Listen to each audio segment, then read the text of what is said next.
Bab 1. Perjanjian pertama. Ini uang 100 juta. Setelah anak itu lahir, hidupmu pasti akan terjamin. Uang ini hanya DP. Tanda tangani semua surat-surat ini. Begitu anak itu lahir, kamu tidak memiliki hak sedikit pun atas anak itu. Tapi jangan khawatir, semua hutang ibumu akan langsung dilunasi begitu kita sepakat. Ucap Agam, seorang pria penerus Stalingrad. Pria dengan setelan jas hitam serta kemeja putih itu nampak dingin saat bicara dengan Dira. Dia bicara dengan nada datar, tanpa ada perasaan di dalamnya. Sungguh, ini di luar ekspektasi Agam. Ini hal gila yang pernah ia lakukan sepanjang usianya. Ratusan kali ia melakukan perjanjian kerja, segala negosiasi sudah pernah ia lalui, tapi tidak seperti saat ini. Ini hal yang paling di luar nalar yang pernah ia lakukan.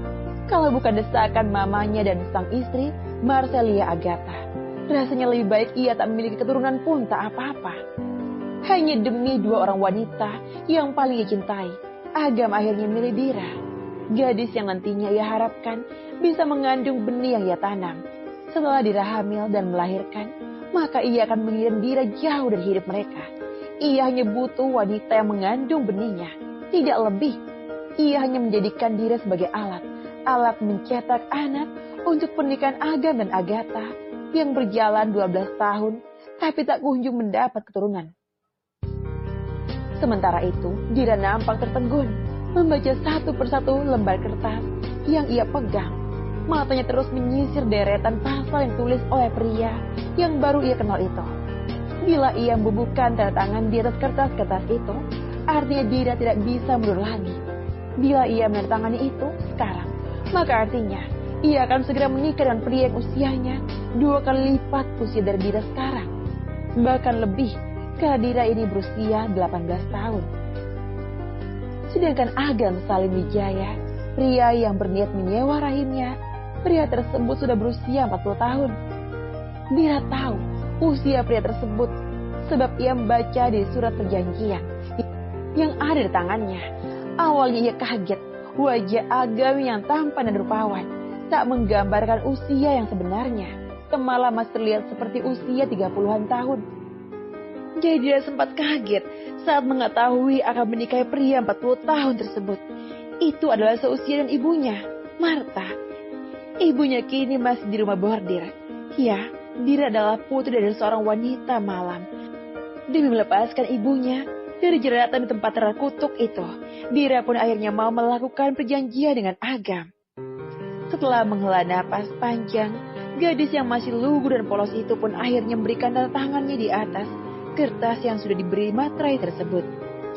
Ini Pak, Dira mengeluarkan surat perjanjian yang sudah ia tanda tangani. Agam masih memperlihatkan raut wajah dinginnya. Dengan acuh, ia meraih kertas yang diberikan Dira padanya. Bagus, ucap Agam sembari melihat satu persatu lembaran kertas itu. Nanti sore, kita akan menikah. Siapkan dirimu. Masih dengan wajah dingin, Agam kemudian memasukkan surat perjanjian itu ke dalam sebuah map. Menikah? Nanti sore? Mengapa buru-buru sekali? Gumam Dira dalam hati. Gadis itu tak pernah menyangka akan melakukan hal semacam ini. Hanya demi menyelamatkan sang ibu dari lembah paling nista. Dira rela melakukan semua ini. Menjadi wanita yang memperjualbelikan rahimnya. Dira, panggil Agam dengan begitu keras. Karena dilihatnya Dira malah melamun. Iya Pak. Nanti tolong jangan panggil saya Bapak. Saya bukan bapakmu, ujarnya dengan keras. Tunggu, kalau tidak mau dipanggil Bapak, terus harus memanggil apa? Dira memutar otak. Ingin bertanya, tapi lidahnya keluh. Bibirnya seolah terkunci rapat-rapat. Jangan panggil Bapak. Kamu mengerti yang saya omongin? Iya Pak. Sadar melakukan kesalahan pelanggaran, Dira lantas mengunci bibirnya rapat-rapat. Manik mata Agam hampir keluar ketika mendengar Dira kembali memanggil dirinya Bapak. Tidak tahu mengapa, ia mendadak ilfil begitu Dira memanggil dirinya Bapak. Panggilan itu seolah menjadi tamparan, telak, mengusik dan sangat mengganggu. Seolah-olah mengatakan pada Agam bahwa rasanya tak pantas menikahi Dira yang lebih pantas menjadi putrinya. Ya Tuhan, aku rasa aku sudah gila, rutuknya sambil mengamati Dira yang kini duduk dengan menenggelamkan wajahnya. Mata hitam mengkilat itu memindai gadis yang sebentar lagi akan ia nikahi. Tidak jelek, kulitnya putih bersih, meski tak semulus kulit istrinya. Agam yakin bila dibawa ke klinik kecantikan, dia tak kalah jauh dari Agatha, istrinya. Sementara itu, Dira yang merasa sepasang mata sedang mengamati dirinya, terus saja menundukkan kepalanya. Gadis yang tahun lalu baru saja lulus sekolah menengah atas, itu merasa canggung dan tak nyaman. Mata Agam benar-benar mengusik kenyamanannya. Setelah menikah, kamu tinggal sama saya. Ucapan Agam memecah keheningan yang sempat tercipta. Tanpa sadar, Dira mengangkat wajah hingga sepasang mata itu pun bertemu pandangan tanpa sengaja. Iya, Tuan. Jangan panggil saya Tuan. Teriak Agam agak kencang, membuat Dira terhenyak. Kaget karena suara Agam yang bergema di ruangan kamar hotel tersebut. Lalu saya harus panggil apa? Tanya Dira dengan suara bergetar. Dira takut menghadapi sosok pria yang ada di depannya saat ini. Pria itu seolah memiliki sisi iblis yang membuat Dira ketakutan bukan main. Kalau bukan demi ibu, rasanya lebih baik Dira pergi dan menghilang dari dunia ini. Gadis itu sudah putus asa melihat Marta ibunya yang terus disiksa di tempat terkutuk itu. Panggil Mas. Kata-kata Agam membuat dia tersadar dari lamunan sesaat itu. Baik, Mas. Bibir Diana ragu-ragu mengucap sebutan itu. Lidahnya seolah kaku menolak panggil pria itu dengan sebutan Mas. Meski wajahnya awet muda, setelah melihat berapa usia sebenarnya Agam, Dira jadi tertegun sendiri. Pria itu mencocok sebagai bapaknya, bukan malah suami. Jangan GR, Dira. Dia bukan suami yang sebenarnya. Ini hanya pernikahan kontrak.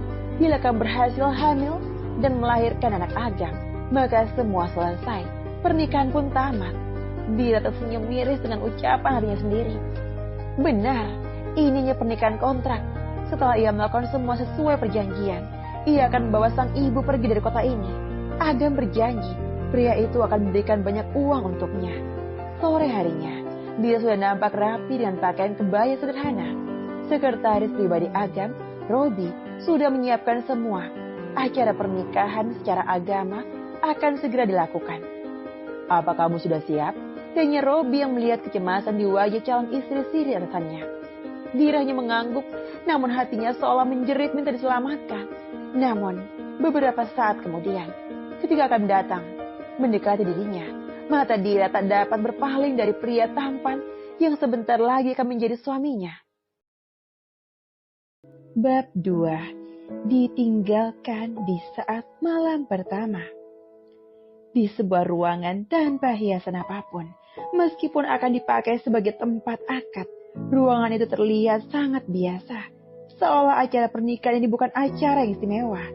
Hanya ada segelintir orang di dalam sana.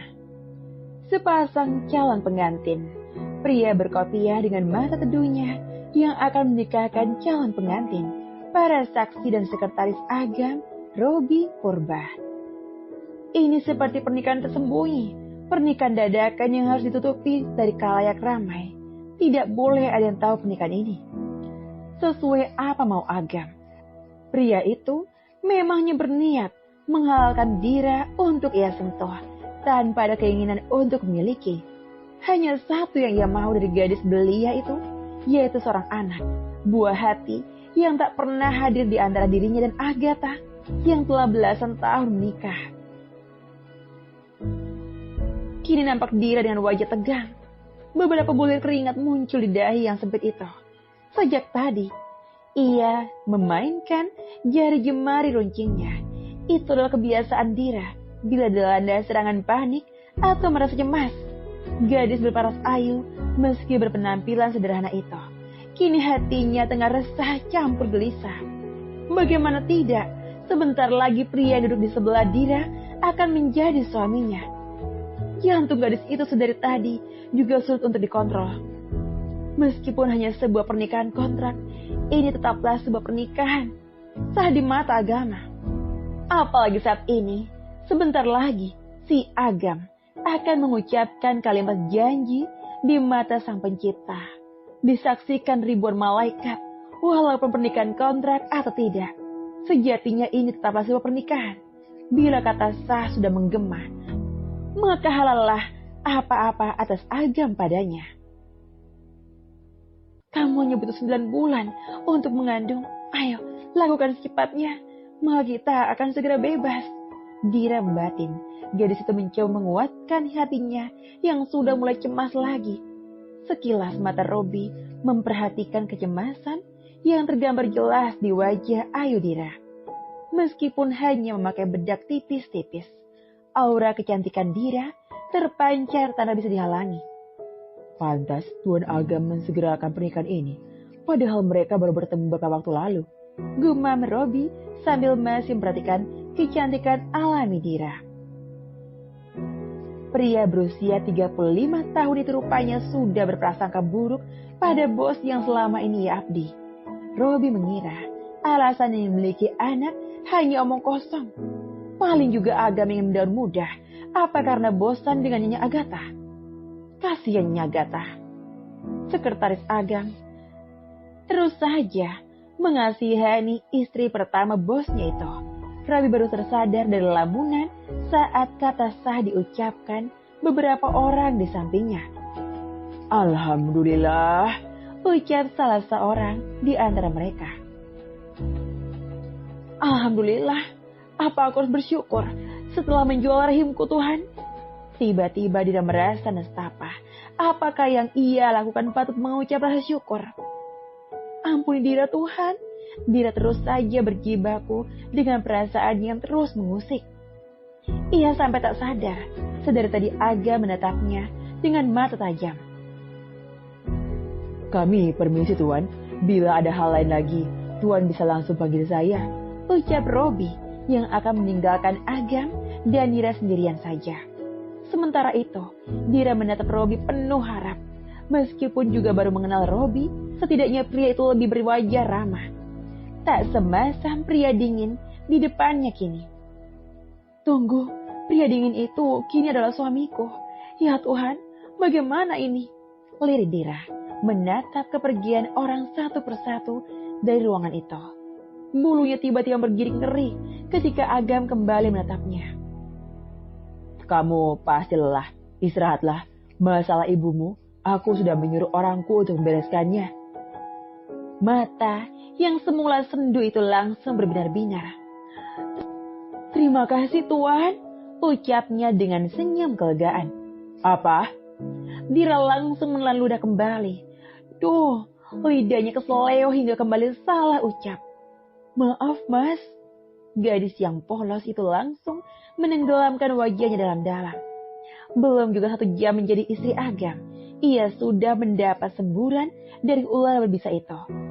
Ketika Dira masih tertunduk karena rasa bersalah, Agam kini justru meraih jaket yang semula ia gantung tak jauh dari sana. Setelah itu, membuka isi dompet kulit warna coklat miliknya. Pria yang memiliki rahang tegas dengan alis tebal itu mengeluarkan beberapa lembar uang ratusan ribu. Ambil ini. Setelah memberikan lembaran uang, Agam berjalan menuju pintu. Mau kemana? Dira menggigit bibir bawahnya. Bisa-bisanya kata-tanya itu lolos begitu saja dari bibirnya. Itu pertanyaan spontan karena dilihatnya Agam akan membuka pintu dengan memakai jaket. Seperti akan pergi, entah kemana. Bukan urusanmu. Tanpa berbalik, tanpa menatap Dira, Agam langsung memegang handle pintu. Kemudian menutupnya dengan kencang. Seolah marah pada istri-istrinya itu. Astaga, mengapa pria itu terlihat gusar? Dira bertanya-tanya, mengapa pria itu terlihat selalu dingin ingin marah padanya. Sedangkan di luar sana, Agam kini sedang berada di kursi belakang. Ia sudah duduk dengan disopir oleh sekretarisnya. Mau kemana Tuan? Pulang. Pulang? Mengapa ia meninggalkan istri muda yang baru ia nikahi di malam pertamanya? Robi kembali menduga-duga. Tidak banyak tanya lagi, mobil warna hitam mengkilat itu melaju memecah angin malam, melewati barisan gedung-gedung yang menjulang tinggi di tengah ibu kota yang gemerlap. Agam hanya diam. Pria itu menerawang pemandangan lewat kaca di sebelahnya.